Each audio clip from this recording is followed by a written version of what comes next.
Walang preno ang pagpapaulan ng batikos at pagkadismaya ng kampo ni dating Pangulong Rodrigo Duterte sa administrasyon ni Pangulong Bongbong Marcos mapaloob o labas man niya ng bansa. Dito sa Pilipinas, pinangunahan ng kanyang mga prominente kaalyado ang mga pangangalampag sa gobyerno, partikular na si Senator Ronald Bato de la Rosa na may pabaong maanghang na salita para kay Pangulong Marcos Jr. Ang buong kwento ihahatid sa atin ni Jason Gosilatar.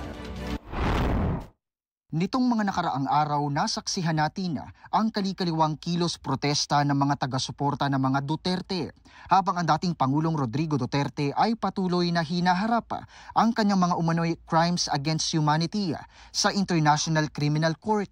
Nitong nakaraang linggo, muling humarap sa publiko si Senator Ronald Bato de la Rosa sa isang pro-Duterte rally sa Maynila. Kagaya pa rin ng kanyang mga unang pagharap sa media, bakas pa rin ang galit at inis sa mukha ng senador dahil sa naging kapalaran ng dating Pangulo. Ako talaga ay masama ang loob ko.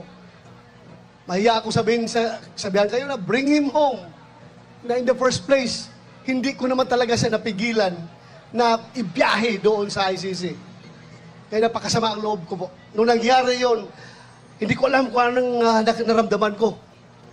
Para bang ganito na tayo ngayon, ka-helpless. Sarili nating pulis ang magdadala ng ating dating presidente, piliting isakay sa aeroplano para ibiyahe doon sa The Hague, Netherlands. On what basis? Walang preno ang bibig ni De la Rosa sa pag-ere ng kanyang pagkadismaya at hindi rin nakatakas sa kanyang galit si Pangulong Bongbong Marcos.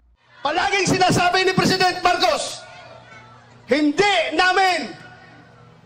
namin ni-recognize ang ICC. Kasi hindi natin membro. Hindi kami nagko-cooperate sa ICC. Anong ginawang rason ni Pangulong Bongbong Marcos? Interpol! Interpol!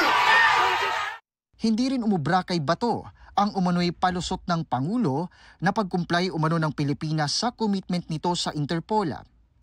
Giit pa niya tila mas atat pa raw ang Marcos admin na habulin si Duterte kaysa sa Interpol at ICC. Ako! Naging chief PNP ako!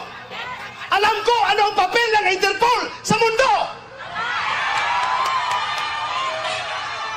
Huwag niyo akong lukuhin! Commitment sa Interpol! Presidente ka ng Pilipinas! Magpaprisoner ka sa Interpol?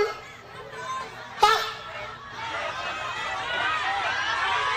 Pero ang lumalabas, mas gigil na gigil, mas atat na atat sila kaysa Interpol, kaysa ICC. Atat na atat sila na ibiyahe si Pangulong Duterte. Bakit? Jason Gosilatar para sa Kwentong Politiko.